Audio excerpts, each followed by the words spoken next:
बिस्मिल्लाहिर्रहमानिर्रहीम। अस्सलाम वालेकुम। हार्वर्ड एकेडमी की तरफ से इंग्लिश लर्निंग कोर्स में मैं आपको खुशामदीद कहता हूँ। और आज हम अपने कोर्स का 16वां सबक पढ़ेंगे और इंतहाई अहम सबक है। जैसा कि हम अब तक सबक मुख्तलिफ पढ़ते आए हैं और मैंने आपको किसी पे इतना ज़्यादा फोकस अब तक नहीं किया जितना इसको मैं करूँगा कि ये इंतहाई इम्पॉर्टेंट सबक इसलिए है कि आगे चल के आपके एक्टिव पैसिव इसी पे बेस कर रहे हैं, आगे चल के आपके टेंसेस इसी पे बेस कर रहे हैं। जितने आपकी बुनियाद की जो ईंटें मुख्तलिफ हम रखते जा रहे हैं, तो एक इंतहाई अहम ईंट आज हम ये रखने जा रहे हैं कि आपने पर्सनल प्रोनाउन पे ग्रिप करनी है। तो पर्सनल प्रोनाउन जैसा कि नाम से ही ज़ाहिर है कि किसी शख्स या शख्सी प्रोनाउंस, नाउन की जगह पे जो लफ्ज़ यूज़ किए जाते हैं उनको प्रोनाउन कहते हैं, जिसमें आई वो यू दे मुख्तलिफ हैं। इनको हम प्रोनाउंस कहते हैं और इनको पर्सनल प्रोनाउन भी कहते हैं। तो इनकी मुख्तलिफ नाम है, first person, second person, third person, और इनकी जो ऑब्जेक्टिव फॉर्म है, सब्जेक्टिव फॉर्म है या इनकी पोजेसिव फॉर्म है। इन पे जितनी आपकी अच्छी अंडरस्टैंडिंग होगी उतना ही आप आगे चल के कम गलतियां करेंगे। तो इस सबक को इंतहाई ध्यान से सुनना भी है और उस पे जितनी प्रैक्टिस हो सके आपने प्रैक्टिस भी करनी है। जब तक आपको ये टिप्स पे याद ना हो जाए तो इस सबक की आपने जान नहीं छोड़नी। तो सबसे पहले तारीफ़ देखते हैं। पर्सनल प्रोनाउन जो है इनकी तारीफ़ कैसे कर सकते हैं हम। जो प्रोनाउन किसी शख्स, जगह या ज़ात को बताने के लिए इस्तेमाल किया जाता है उसे पर्सनल प्रोनाउन कहते हैं। इसकी 3 किस्में हैं, यानी कि फ़र्स्ट पर्सन जिसको मुतकल्लम यानी कि खुद से कलामी, खुद कलामी जिसको कहते हैं मुतकल्लम, यानी बात करने वाले को फ़र्स्ट पर्सन कहा जाता है। और ये 2 हैं, यानी कि इनकी 2 तादाद है, एक है आई और दूसरा है वही। आई और वही को फर्स्ट पर्सन कहते हैं, ये अब तक आपने याद रखना है। फर्स्ट पर्सन, आई और वही 2 प्रोनाउंस हैं।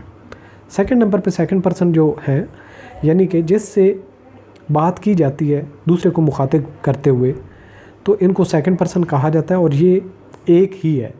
तो ये आपने याद रखना है कि फर्स्ट पर्सन में 2 हैं, 1 से 2, 2 से 1, यानी कि सेकंड से 1 है, सेकंड में 1 हो जाएगा और फर्स्ट में 2 हैं। इसका उल्टा है, तो ये आपको याद हमेशा रहेगा कि फर्स्ट पर्सन में 2 आते हैं, आई और वही, और सेकंड पर्सन में सिर्फ और सिर्फ यू आता है।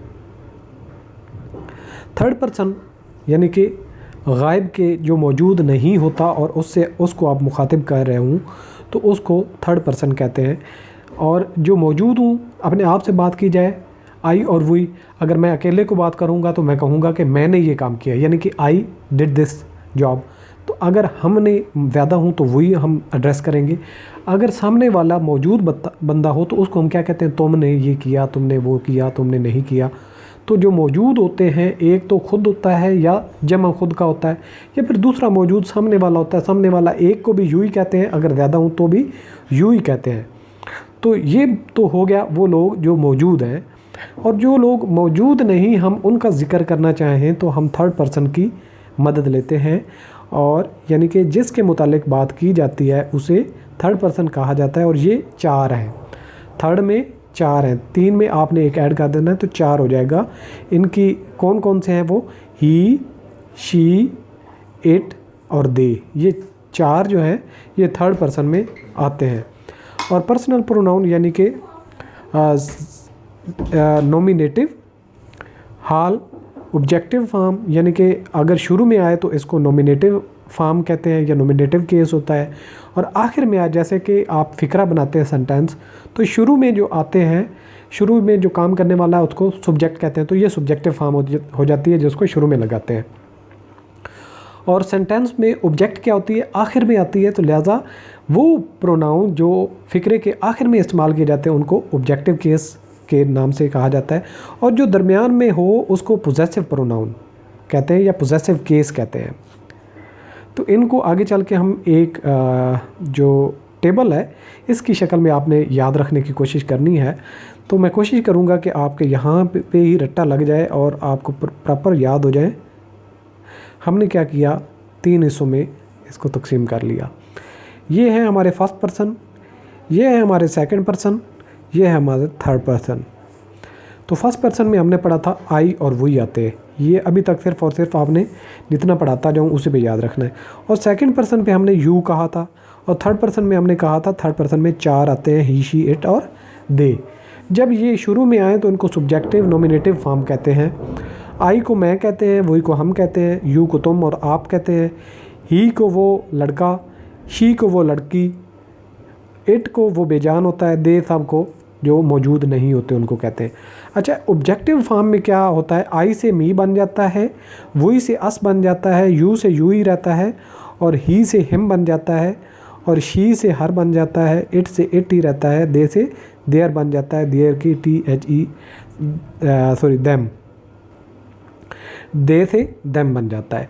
अब इनकी पोजेसिव फॉर्म की बात की जाए जो दरमियान में आते हैं, तो आई से माई और माइन बनते हैं, वही से आवर और आवर्स बनते हैं, यू से यूअर और यूअर्स बनते हैं, और ही से हिज बनता है, और शी से हर बनता है, हर्स बनता है, इट से इट्स बनता है, दे से दियर बनता है। अब अगर आप ज़्यादा आसानी से रट्टा लगाना चाहते हैं, जो हमने रट्टा लगाया हुआ था, हम डायरेक्टली क्या करते थे, सब्जेक्टिव फॉर्म और उसके बाद पोजेसिव फॉर्म और उसके बाद ऑब्जेक्टिव फॉर्म, यानी कि मैंने जो रट्टा लगाया हुआ था, आई माई माइन और आई माई माइन मी, तो we our our us, you yours your you, he his him, she her hers her, it its it, they their theirs them. तो ये इस तरीके से आप जो भी आपको आसान लगे रट्टा लगा सकते हैं। और ये आपने लाइन बाय लाइन रट्टा लगाना है। कैसे, आई से माई माइन और मी, आपको पता होनी चाहिए कि आई माई माइन मी, यानी कि मैं पहले सब्जेक्टिव फॉर्म, उसके बाद पोजेसिव फॉर्म और उसके बाद ऑब्जेक्टिव फॉर्म को याद कर रहा हूँ। तो इंशाल्लाह जब ये आपका रट्टा सही तरीके से लग जाएगा तो ये आपके लिए कोई प्रॉब्लम नहीं होगा। कोशिश करें पहले फर्स्ट पर्सन को याद रखें और उनको लिख के बार बार प्रैक्टिस करें, कम से कम 5 दफ़ा प्रैक्टिस करें तो जल्दी हो जाएगा। दूसरे नंबर पे जो आता है, इसको फिर आपने रट्टा लगाना है और उसको जब रट्टा लग जाए फिर थर्ड पर्सन पे आपने आ जाना है, ही शी इट दे पे। तो जब ये याद हो जाए तो फिर आपने आगे मूव करना है और हमने इसके बाद करनी है एक्सरसाइज।